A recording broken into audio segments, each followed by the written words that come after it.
Ipsita kitchen अनेक अनेक स्वागत।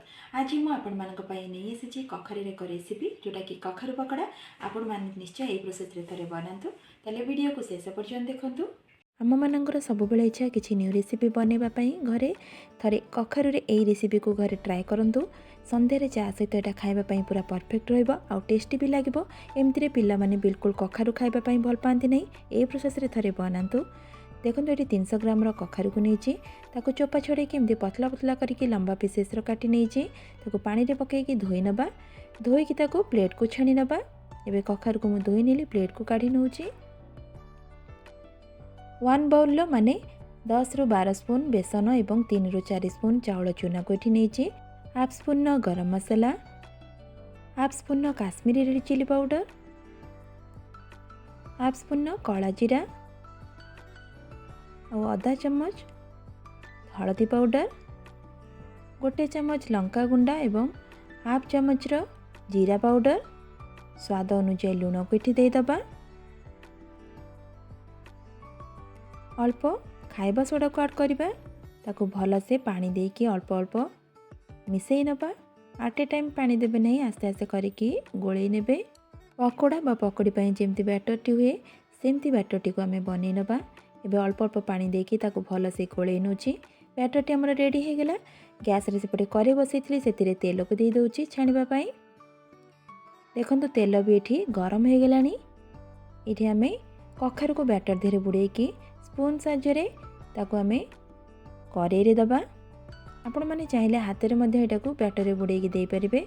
एबे देखंतु बैटरटी पूरा कखारू सहित भल से मिसी गला। एबे ताको मु करेई को दे दउची। सेम प्रोसेस रे आउ गोटे कखारू को आमे तेल रे दे दबा। एबे आउ गोटे कखारू को देखंतु दे देली। टोटल सब जाक कखारू को मुझे तेल रे दे देली जेतिकी करे रे जागा हला। तेल को देखिके आपण माने कखारू को ऐड करिवे। देखंतु हल्का गोटे साइड टिके समय छाड़ी साला परे आमे ताको उल्टेई नबा। एबे देखंतु कखारू गुडी को मु उल्टेई नउची। गैस फ्लेम को मीडियम रे रखि दिबे कारण कखारू टिके सिझिबा पई टाइम लागिबो। ताको आर साइड को पुंडी के उल्टेई नउची। एपट सेपट करके एटा को बनेबा पई 2 मिनिट पाखापाखि टाइम लागिबो। देखंतु कलर भी पूरा भल से चेंज हो गलानी पूरा क्रिस्पी हो गलानी ऊपर। ताको एबे हमें प्लेट को काढी नबा। केते डिलीशियस लागुची देखंतु। एबे सब कखारू को काढी नेली। सेम प्रोसेस रे से तेल रे म आउ कखारू को दे देली। देखो गोटे साइड हल्का ये कलर चेंज हो आसलानी ताको टिके आर साइड को उल्टे नउची। दर्शक बंधु आपण माने विभिन्न प्रकार पकोड़ा बा पकोड़ी बनै थिबे थरे एमती प्रोसेस रे कखारू रे बनांतु। पिला माने भी बिल्कुल जानि परिबे नहीं एटा कखारू रे बनै हिची बोली आ इजीली पूरा एटा को खाइ देबे। ताले देखंतु पूरा एटी हमर परफेक्ट भाबे छाणी हे गलानी। एटा को मु प्लेट को काढी नउची। जदि आज भिडियोटी आपण मानकु भल लागिथिबो प्लीज गोटे लाइक करि नेबे। ए पर्यंत मो चैनल को जदि सब्सक्राइब करि नांती सब्सक्राइब करि नेबे। ताहले देखिले दर्शक बंधु केते इजीली ए कखारूर पकोड़ाटी हमर रेडी हो गला। गरमा गरम खाइबा पई एटा बहुत टेस्टी लागिबो। ऊपर पूरा क्रिस्पी और भीतर पूरा सॉफ्ट रहिबो।